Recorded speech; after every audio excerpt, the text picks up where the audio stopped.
ಎಲ್ಲರಿಗೂ ನಮಸ್ತೆ. ಪ್ರೀವಿಯಸ್ ವಿಡಿಯೋನಲ್ಲಿ ಜರ್ನಲ್ ರಿಲೇಟೆಡ್ ಸಿಂಪಲ್ ಟ್ರಾನ್ಸಾಕ್ಷನ್ಸ್ನ ಯಾವ ಥರ ರೆಕಾರ್ಡ್ ಮಾಡಬೇಕು ಅಂತ ಸಾಲ್ವ್ ಮಾಡಿ ತೋರಿಸಿದ್ವಿ. ಸೊ ಈ ಒಂದು ವಿಡಿಯೋನಲ್ಲಿ ಇನ್ನಷ್ಟು ಟ್ರಾನ್ಸಾಕ್ಷನ್ಸ್ನ ಯಾವ ಥರ ರೆಕಾರ್ಡ್ ಮಾಡಬೇಕು ಅಂತ ಸಾಲ್ವ್ ಮಾಡಿ ತೋರಿಸ್ತೀವಿ. Third question, journalise the following transactions. 2020 July 1st, Santosh introduced into business with rupees 1 lakh. Next 5th, paid into bank rupees 50,000. 9th, bought goods on credit from Puneet for rupees 15,000. 14th, sold goods to Dhoni on credit rupees 45,000. 18th, paid Puneet rupees 10,000 on account. 20th, received cash from Dhoni rupees 30,000. 26th, goods purchased from Rohit for cash rupees 8,000. 28th, paid rent rupees 5,000. Next last one, 31st, sold goods rupees 10,000. So ಇಲ್ಲಿ year ಬಂದು 2020 July ಅಂತ ಹೇಳಿದ್ದಾರೆ. So ಅದನ್ನು first date ಕಾಲಮಲ್ಲಿ ಬರ್ಕೊತೀನಿ. 2020 July. So first transaction ಬಂದು Santosh introduced into business with rupees 1 lakh. So ಸ್ಟಾರ್ಟಿಂಗಲ್ಲಿ ಏನು ಬರ್ತಾ ಇದೆ? ಸೊ ಕ್ಯಾಶ್ ಬರ್ತಾ ಇದೆ ಬಿಸ್ನೆಸ್ಗೆ. ಸೊ ಪರ್ಪಸ್ ಬಂದು ಕ್ಯಾಪಿಟಲ್. ಸೊ ಹಾಗಾಗಿ ಕ್ಯಾಶ್ನ ನಾವು ಬೈ ಸೈಡ್ ಎಂಟ್ರಿ ಮಾಡ್ತೀವಿ. So cash account debtor to capital account.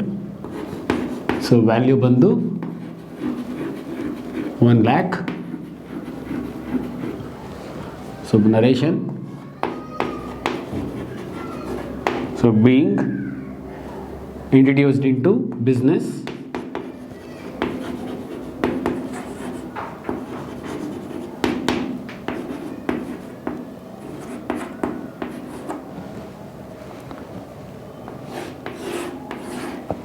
next 5th. So fifth ಬಂದು ಪೇಡ್ ಇಂಟು ಬ್ಯಾಂಕ್ rupees 50,000 ಅಂತ ಹೇಳಿದ್ದಾರೆ.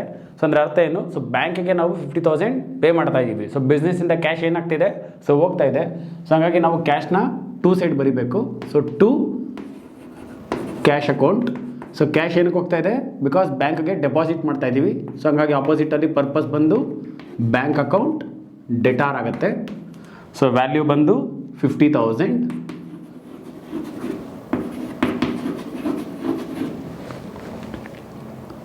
So being paid into bank.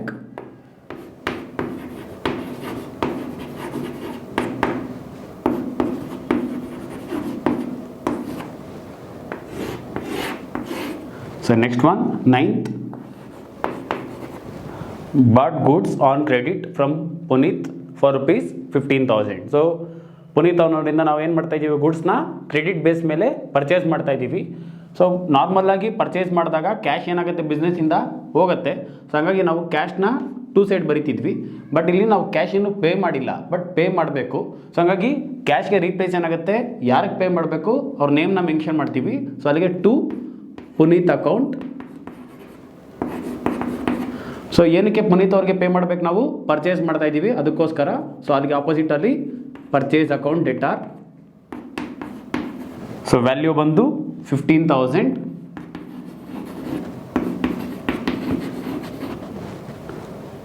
So being bought goods from Puneet.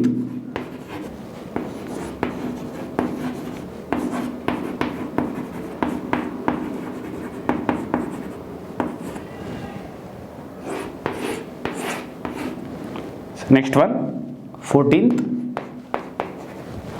sold goods to Dhoni on credit rupees 45,000. So same similar ಅದೇ ಥರ. So ಇಲ್ಲಿ sale ಮಾಡ್ತಾ ಇದ್ದೀವಿ Dhoni ಅನ್ನೋರಿಗೆ. So credit base ಮೇಲೆ. So ಯೂಶಲಾಗಿ sale ಮಾಡಿದಾಗ ಏನಾಗುತ್ತೆ? ನಮಗೆ ಕ್ಯಾಶ್ ಬರುತ್ತೆ. ಹಾಗಾಗಿ ನಾವು ಏನು ಮಾಡ್ತಿದ್ವಿ? ಕ್ಯಾಶ್ ಅಕೌಂಟ್ ಡೆಟಾರ್ ಅಂತ ಬರಿತಿದ್ವಿ. ಬಟ್ ಇಲ್ಲಿ ಇನ್ನೂ ಕ್ಯಾಶ್ ಬಂದಿಲ್ಲ, ಬಟ್ ಕ್ಯಾಶ್ನ ಯಾರು ಪೇ ಮಾಡಬೇಕು? ಸೊ ಧೋನಿ. ಹಾಗಾಗಿ ಅವ್ರ ನೇಮ್ನ ಇಲ್ಲಿ ನಾವು ಮೆನ್ಷನ್ ಮಾಡ್ತೀವಿ. So Dhoni account debtor. So Dhoni ಅವ್ರು ಏನಕ್ಕೆ ನಮಗೆ ಕ್ಯಾಶ್ನ ಪೇ ಮಾಡಬೇಕು? ಅವ್ರಿಗೆ ಸೇಲ್ನ ಮಾಡ್ತಾ ಇದೀವಿ, ಅದಕ್ಕೋಸ್ಕರ. ಸೊ ಅಲ್ಲಿಗೆ ಆಪೋಸಿಟಲ್ಲಿ ಪರ್ಪಸ್ ಬಂದು ಟು ಸೇಲ್ಸ್ ಅಕೌಂಟ್. ಸೊ ಅಲ್ಲಿಗೆ ವ್ಯಾಲ್ಯೂ ಬಂದು 45,000.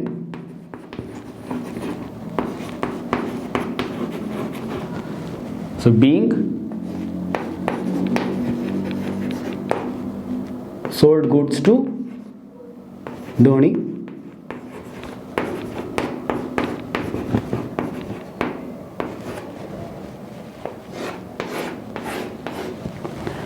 Next one 18th. So 18th ಬಂದು paid Puneet rupees 10,000 on account. So Puneet ಅನ್ನೋರಿಗೆ ನಾವು ಪೇ ಮಾಡ್ತಾ ಇದ್ದೀವಿ. ಸೊ ಅದನ್ನು ಇಲ್ಲಿ ನಾವು ಲಿಂಕ್ ಮಾಡ್ಬೋದು. ಸೊ 9th ನಾವೇನು ಮಾಡಿದ್ವಿ, ಸೊ ಕ್ರೆಡಿಟ್ ಪರ್ಚೇಸ್ ಮಾಡಿದ್ವಿ 15,000. ಸೊ ಆ ಕ್ರೆಡಿಟ್ ಪರ್ಚೇಸ್ಗೆ ಸೊ ಅಟ್ ಪ್ರೆಸೆಂಟ್ ಬಂದು ನಾವು 10,000 ಅವ್ರಿಗೆ ಪೇ ಮಾಡ್ತಾ ಇದ್ದೀವಿ. ಸೊ ಅಲ್ಲಿಗೆ ಬಿಸ್ನೆಸ್ಸಿಂದ ಕ್ಯಾಶ್ ಏನಾಗ್ತಿದೆ, ಸೊ ಹೋಗ್ತಾ ಇದೆ. ಸೊ ಅಲ್ಲಿಗೆ to side to cash account. So ಯಾರಿಗೆ ಪೇ ಮಾಡ್ತಾ ಇದ್ದೀವಿ, ಸೊ ಪುನೀತ್ ಅವ್ರಿಗೆ. ಸೊ ಹಾಗಾಗಿ ಆಪೋಸಿಟಲ್ಲಿ Puneet account debtor. So value ಬಂದು 10,000. So being paid to Puneet.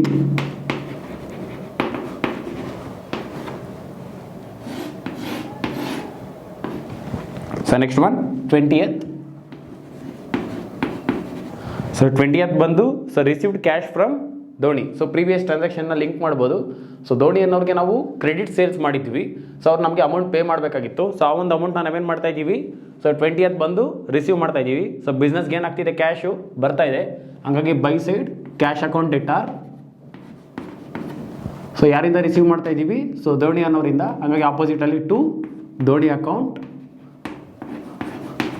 So value ಬಂದು 30,000.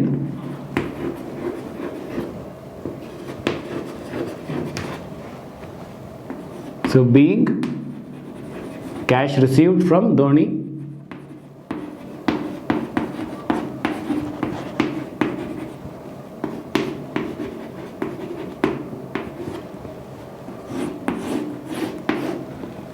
So next one 26th. Goods purchased from Rohit for cash rupees 8,000. So ಇಲ್ಲಿ ಗೂಡ್ಸ್ನ ನಾವು ರೋಹಿತ್ ಅನ್ನೋರಿಂದ ಪರ್ಚೇಸ್ ಮಾಡ್ತಾ ಇದ್ದೀವಿ. ಬಟ್ ಅಲ್ಲಿ ಮೆನ್ಷನ್ ಮಾಡಿದ್ದಾರೆ ಫಾರ್ ಕ್ಯಾಶ್ ಅಂತ. ಓಕೆ, ಸೊ ಯೂಶುವಲ್ ಆಗಿ ನಮಗೆ ಫಾರ್ ಕ್ಯಾಶ್ ಅಂತ ಮೆನ್ಷನ್ ಮಾಡಿದಿರಾ ಬರೀ ನೇಮ್ ಇದ್ದರೆ ಅದನ್ನು ನಾವು ಕ್ರೆಡಿಟ್ ಟ್ರಾನ್ಸಾಕ್ಷನ್ ಅಂತೇಳಿ ಕನ್ಸಿಡರ್ ಮಾಡ್ತಿದ್ವಿ. ಬಟ್ ಇಲ್ಲಿ ಅವರೇ ಕ್ಲೀನಾಗಿ ಸ್ಪೆಸಿಫೈ ಮಾಡಿದ್ದಾರೆ. ಸೊ ಕ್ಯಾಶ್ನ ಪೇ ಮಾಡಿ ನಾವೇನು ಮಾಡ್ತಾ ಇದ್ದೀವಿ, ಗೂಡ್ಸ್ನ ಪರ್ಚೇಸ್ ಮಾಡ್ತಾ ಇದ್ದೀವಿ. ಅಲ್ಲಿಗೆ ಕ್ಯಾಶ್ ಏನಾಗ್ತಿದೆ, ಬಿಸ್ನೆಸ್ಸಿಂದ ಹೋಗ್ತಾ ಇದೆ. So to cash account. So ಇಲ್ಲಿ ನಾವು ನೇಮ್ನ ಬರೆಯಲ್ಲ, ಯಾಕಂದರೆ ನಾವು ಕ್ಯಾಶ್ನ ಪೇ ಮಾಡ್ತಾ ಇದ್ದೀವಿ. ಸೊ ಕ್ಯಾಶ್ ಏನಕ್ಕೆ ಪೇ ಮಾಡ್ತಾ ಇದ್ದೀವಿ, ಸೊ ಪರ್ಚೇಸ್ಗೋಸ್ಕರ. ಹಂಗಾಗಿ purchase account debtor. So value ಬಂದು 8,000.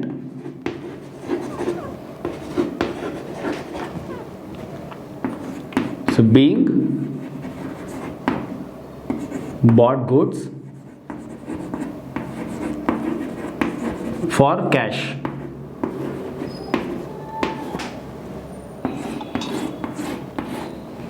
So next one 28th. paid rent rupees 5,000. So ರೆಂಟ್ನ ಪೇ ಮಾಡ್ತಾ ಇದ್ದೀವಿ, ಬಿಸ್ನೆಸ್ಸಿಂದ ಕ್ಯಾಶ್ ಬಂದು ಹೋಗ್ತಾ ಇದೆ. ಸೊ ಹಂಗಾಗಿ ಟು ಕ್ಯಾಶ್ ಅಕೌಂಟ್. ಸೊ ಏನಕ್ಕೆ ಕ್ಯಾಶ್ ಪೇ ಮಾಡ್ತಾ ಇದ್ದೀವಿ, ಸೊ ರೆಂಟ್ಗೋಸ್ಕರ. ಸೊ ಹಂಗಾಗಿ ಪರ್ಪಸ್ ಬಂದು rent account debtor. So value ಬಂದು 5,000. So being rent paid.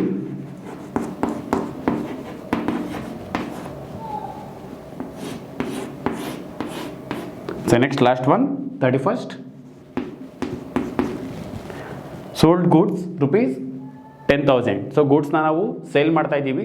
So ಗೂಡ್ಸ್ನ sale ಮಾಡಿದಾಗ ನಮಗೆ ಕ್ಯಾಶ್ ಬಂದು ಸೊ ಬರುತ್ತೆ. ಸೊ ಹಾಗಾಗಿ ಅದನ್ನು ನಾವು ಡೆಬಿಟ್ ಸೈಡ್ ಎಂಟ್ರಿ ಮಾಡ್ತೀವಿ, cash account debtor. So purpose ಬಂದು to sales account. So value ಬಂದು 10,000. So being sold goods.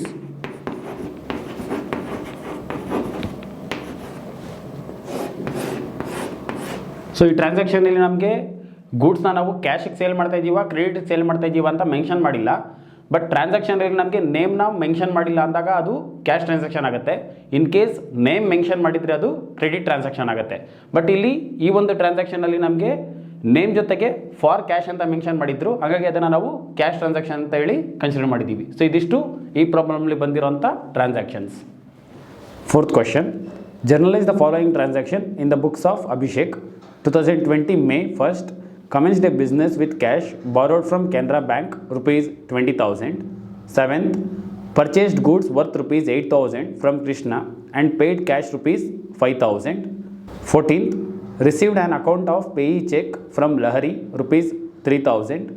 19th, goods worth rupees 2,000 sold to Ramya and received cash rupees 1,200.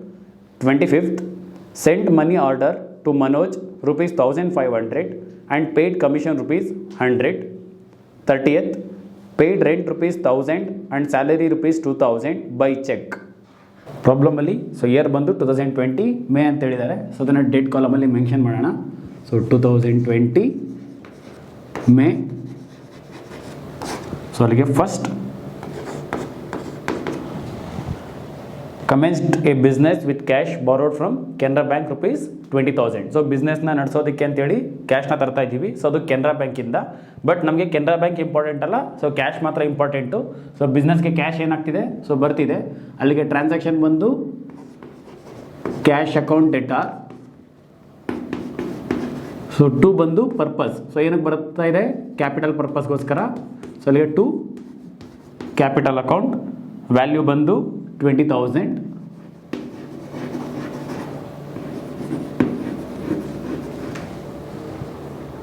being business commenced with cash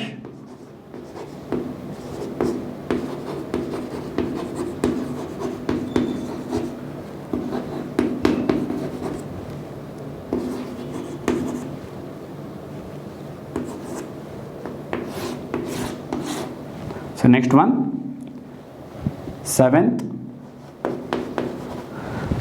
purchased goods worth rupees 8,000 from Krishna and paid cash rupees 5,000. So ಇಲ್ಲಿ ಒಂದೇ ಟ್ರಾನ್ಸಾಕ್ಷನಲ್ಲಿ ನಮಗೆ cash ಮತ್ತು credit ಎರಡೂ include ಆಗಿದೆ. ಅಂದರೆ ಅರ್ಥ ಏನು, so ನಾವು 8,000 ವರ್ತ್ ರುಪೀಸ್ ಗೂಡ್ಸ್ನ ಪರ್ಚೇಸ್ ಮಾಡ್ತಾ ಇದ್ದೀವಿ. ಬಟ್ ಅದರಲ್ಲಿ 5,000 ಮಾತ್ರ ನಾವು ಕ್ಯಾಶ್ನ ಪೇ ಮಾಡಿದ್ದೀವಿ. ಇನ್ನು ರಿಮೈನಿಂಗ್ 3,000 ಬಂದು ನಾವು ಫ್ಯೂಚರಲ್ಲಿ ಪೇ ಮಾಡಬೇಕು. ಸೊ ಯಾರಿಗೆ ಪೇ ಮಾಡಬೇಕು, ಕೃಷ್ಣ ಅನ್ನೋರಿಗೆ. ಸೊ ಅಲ್ಲಿಗೆ ಟ್ರಾನ್ಸಾಕ್ಷನ್ ಬಂದು, ಸೊ ಫಸ್ಟು ಕ್ಯಾಶ್ ಹೋಗ್ತಾ ಇದೆ ಬಿಸ್ನೆಸ್ಸಿಂದ, ಅಲ್ಲಿಗೆ ಟು ಕ್ಯಾಶ್ ಅಕೌಂಟ್. ಸೊ ಎಷ್ಟು ಕ್ಯಾಶ್ ಪೇ ಮಾಡ್ತಾರದು ನಾವು 5,000. ಹಾಗಾಗಿ ನಾವು 5,000ನ ಮೆನ್ಷನ್ ಮಾಡ್ತೀನಿ. ಸೊ ಇನ್ನು ರಿಮೈನಿಂಗ್ 3,000 ಬಂದು ನಾವು ಫ್ಯೂಚರಲ್ಲಿ ಪೇ ಮಾಡಬೇಕು. ಸೊ ಯಾರಿಗೆ, ಸೊ ಟು ಕೃಷ್ಣ ಅನ್ನೋರಿಗೆ. ಸೊ ಅಲ್ಲಿಗೆ to Krishna account. So 3,000. So ಇಲ್ಲಿಗೆ ಒಂದು ಕ್ಯಾಶ್ 5,000 ಹೋಗ್ತಾ ಇದೆ, ಇನ್ನೊಂದು ಕೃಷ್ಣ ಅನ್ನೋರಿಗೆ 3,000 ಪೇ ಮಾಡಬೇಕು. ಸೊ ಎರಡರದ್ದು ಪರ್ಪಸ್ ಏನು, ಪರ್ಚೇಸ್ಗೋಸ್ಕರ. ಸೊ ಹಂಗಾಗಿ ಪರ್ಚೇಸ್ ಅಕೌಂಟ್ ಡೆಟಾರ್. ಸೊ ಇಲ್ಲಿ ಟೋಟಲ್ ವ್ಯಾಲ್ಯೂ ಬರಿತೀವಿ ನಾವು 8,000. Okay, so being purchased goods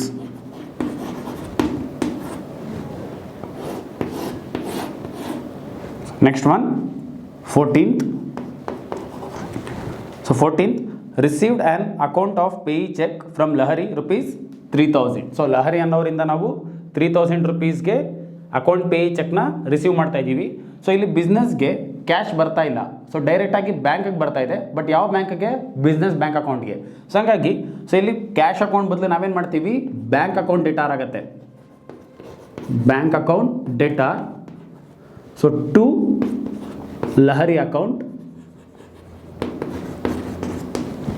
value ಬಂದು 3,000. ಓಕೆ, ಸೊ ಇದನ್ನು ಮತ್ತೆ ರಿಪೀಟ್ ಮಾಡ್ತೀನಿ. ಸೊ ಇಲ್ಲಿ ಲಹರಿ ಅನ್ನೋರು ಬಂದು ನಮಗೆ ಕ್ಯಾಶ್ನ ಪೇ ಮಾಡ್ತಾ ಇಲ್ಲ, ಚೆಕ್ನ ಪೇ ಮಾಡ್ತಾ ಇದ್ದಾರೆ. ಸೊ ಚೆಕ್ ಅಂದಾಗ ಏನಾಗುತ್ತೆ, ಡೈರೆಕ್ಟಾಗಿ ನಮ್ಮ ಬಿಸ್ನೆಸ್ ಬ್ಯಾಂಕ್ ಅಕೌಂಟ್ಗೆ ಅಮೌಂಟ್ ಬಂದು ಕ್ರೆಡಿಟ್ ಆಗುತ್ತೆ.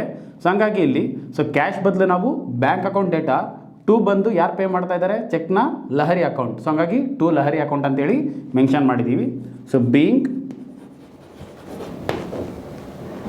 received account payee check from Lahari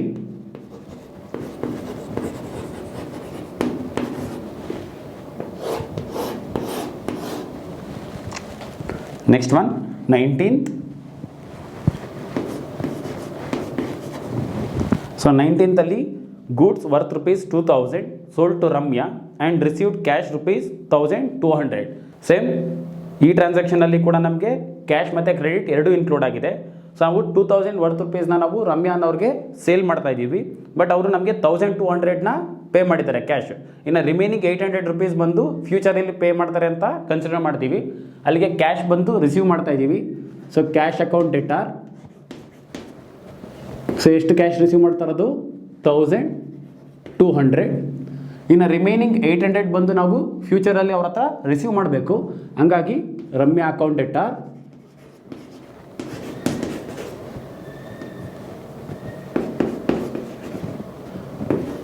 $800. So ಏನಕ್ಕೆ ನಾವು ಕ್ಯಾಶ್ನ ರಿಸೀವ್ ಮಾಡ್ತಾ ಇದ್ದೀವಿ ಮತ್ತು ಫ್ಯೂಚರಲ್ಲಿ ಕ್ಯಾಶ್ನ ರಿಸೀವ್ ಮಾಡಬೇಕು? ಪರ್ಪಸ್ ಬಂದು ಟು ಸೇಲ್ಸ್ ಅಕೌಂಟ್. ಅಲ್ಲಿಗೆ ಟೋಟಲ್ ವ್ಯಾಲ್ಯೂನ ಇಲ್ಲಿ ಮೆನ್ಷನ್ ಮಾಡ್ತೀವಿ 2000 being goods sold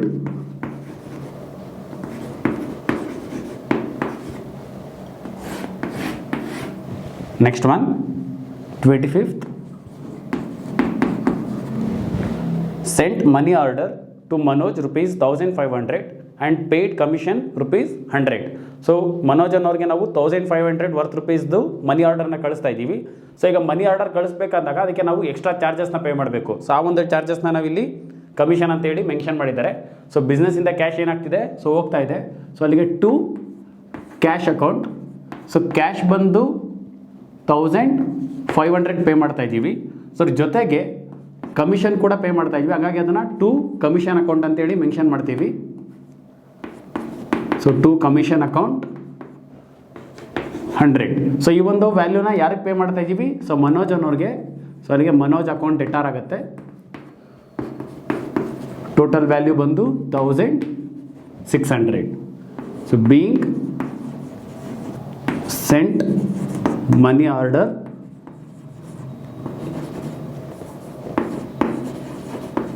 to Manoj.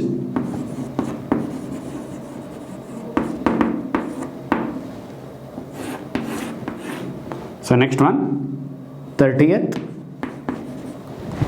paid rent rupees 1000 and salary rupees 2000 by cheque. So ಒಂದು ಚೆಕ್ ಮೂಲಕ ರೆಂಟ್ ಆ್ಯಂಡ್ ಸ್ಯಾಲರಿ ಎರಡೂ ಪೇ ಮಾಡ್ತಾ ಇದ್ದೀವಿ. ಸೊ ಅಲ್ಲಿಗೆ ಚೆಕ್ ಪೇ ಮಾಡ್ತಾ ಇರೋದ್ರಿಂದ ಕ್ಯಾಶ್ ಹೋಗಲ್ಲ. ಸೊ ಡೈರೆಕ್ಟಾಗಿ ನಮ್ಮ ಬ್ಯಾಂಕ್ ಅಕೌಂಟಿಂದ ಅಮೌಂಟ್ ಹೋಗುತ್ತೆ. ಸೊ ಹಂಗಾಗಿ ಟು ಬ್ಯಾಂಕ್ ಅಕೌಂಟ್ ಮೆನ್ಷನ್ ಮಾಡ್ತೀವಿ, to bank account. So total cheque ಬಂದು ವ್ಯಾಲ್ಯೂ 1000 ಪ್ಲಸ್ 2000. ಸೊ ಎರಡರದ್ದು ಆ್ಯಡ್ ಮಾಡಿ ಬರೀಬೇಕು 3000. ಸೊ ಏನಕ್ಕೆ ಪೇ ಮಾಡ್ತಾ ಇದ್ದೀವಿ? ಸೊ ಒಂದು ರೆಂಟು, ಇನ್ನೊಂದು ಸ್ಯಾಲರಿ. ಅದನ್ನು ಆಪೋಸಿಟ್ ಸೈಡಲ್ಲಿ ಬರಿತೀವಿ. So rent account debtor 1000. So ಇನ್ನೊಂದು salary account debtor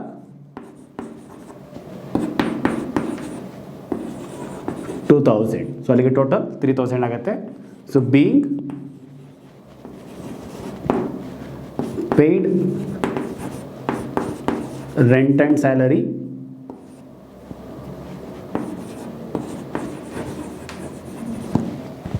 by check.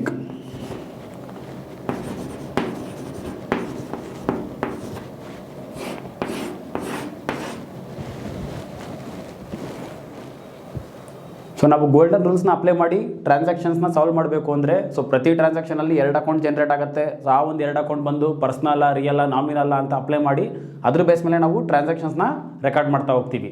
But ಅದಕ್ಕಿಂತ ಸಿಂಪಲ್ ಮೆಥಡ್ ಬಂದು ಮೇಯ್ನಾಗಿ ನಾವು ಕ್ಯಾಶ್ ಮೇಲೆ ಫೋಕಸ್ ಮಾಡಿದಾಗ ಈಸಿ ಆಗುತ್ತೆ. ಅಂದರೆ ಅರ್ಥ ಏನು? ಸೊ ಬಿಸ್ನೆಸ್ಸಿಂದ ಕ್ಯಾಶ್ ಹೋಗ್ತಿದ್ರೆ ಸೊ ಟು ಕ್ಯಾಶ್ ಅಕೌಂಟ್ ಆಪೋಸಿಟಲ್ಲಿ ಪರ್ಪಸ್. ಸೊ ಇನ್ ಕೇಸ್ ಬಿಸ್ನೆಸ್ಗೆ ಕ್ಯಾಶ್ ಬರ್ತಿದ್ರೆ ಸೊ ಕ್ಯಾಶ್ ಅಕೌಂಟ್ ಡೆಟಾರ್ ಆಗುತ್ತೆ. ಸೊ ಆಪೋಸಿಟಲ್ಲಿ ಪರ್ಪಸ್ ಬರಿತೀವಿ. ಇನ್ ಕೇಸ್ ನಾವು ಕ್ಯಾಶ್ ಪೇ ಮಾಡಬೇಕು ಅಂದಾಗ ಯಾರಿಗೆ ಪೇ ಮಾಡ್ತೀವಿ ಅವ್ರ ನೇಮ್ನ ನಾವಿಲ್ಲಿ ಮೆನ್ಷನ್ ಮಾಡ್ತಾ ಹೋಗ್ತೀವಿ. ಸೊ ಸ್ಟಾರ್ಟಿಂಗಲ್ಲಿ ಕನ್ಫ್ಯೂಷನ್ ಆಗುತ್ತೆ, ಬಟ್ ಪ್ರಾಕ್ಟೀಸ್ ಮಾಡೋದ್ರಿಂದ ಈಸಿ ಆಗ್ತಾ ಹೋಗುತ್ತೆ. ಸೊ ಇನ್ನೊಂದು, ಯಾವಾಗ ಅಕೌಂಟ್ ಡೆಟಾರ್ ಅಂತ ಇರುತ್ತೆ ಆ ಒಂದು ವ್ಯಾಲ್ಯೂನ ನಾವು ಯಾವಾಗಲೂ ಡೆಬಿಟ್ ಸೈಡ್ ಎಂಟ್ರಿ ಮಾಡ್ತೀವಿ. ಮತ್ತು ಟು ಅಂತ ಯಾವಾಗ ಮೆನ್ಷನ್ ಮಾಡಿರ್ತೀವಿ, ಟು ಸೈಡ್ ಬಂದು ಕ್ರೆಡಿಟಲ್ಲಿ ನಾವು ಯಾವಾಗಲೂ ವ್ಯಾಲ್ಯೂನ ಮೆನ್ಷನ್ ಮಾಡ್ತಾ ಹೋಗ್ತೀವಿ. ಸೊ ಇದ್ರ ಬೇಸ್ ಮೇಲೆ ಪ್ರಾಕ್ಟೀಸ್ ಮಾಡಿದಾಗ ನಮಗೆ ಜನರಲ್ ಎಂಟ್ರೀಸ್ನ ನಾವು ಈಸಿಯಾಗಿ ಸಾಲ್ವ್ ಮಾಡ್ತಾ ಹೋಗ್ಬೋದು.